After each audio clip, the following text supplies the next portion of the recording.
my point being, sometimes the Bostonians boast, the black Bostonians, perhaps the whites too, boast a little to the New Yorkers that they were the original settlers on the island. And I must say, I remember when it started, this man's name may not mean anything to you. Harry T. Burley was a composer.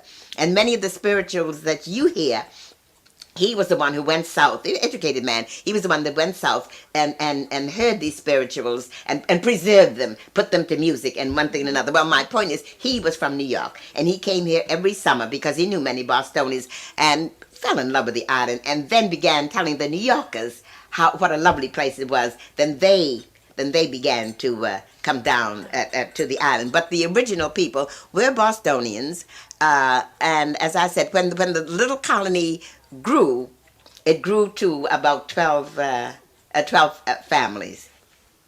And then you asked me about the Bostonians and the blacks.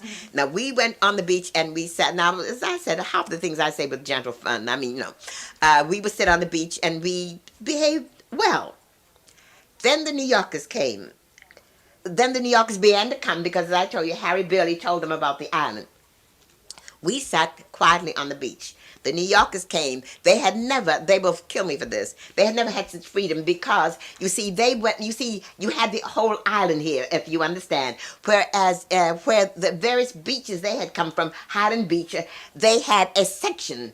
I mean, somebody owned the house, not one of them. Some year-round black person owned the house, and therefore they went to the stretch of beach in front of that house. Do you see? But here you could drive up to Gay Head, you could go all over, you see. You could go to South Beach and one thing and another. So they had never had such freedom, and they wouldn't like that expression. But at any rate, and of course, so much as past, but the women they were good-looking women in good-looking clothes, and I'm sure they looked good, but they had paint on their faces. And only sporting women, I think was the phrase, only sporting.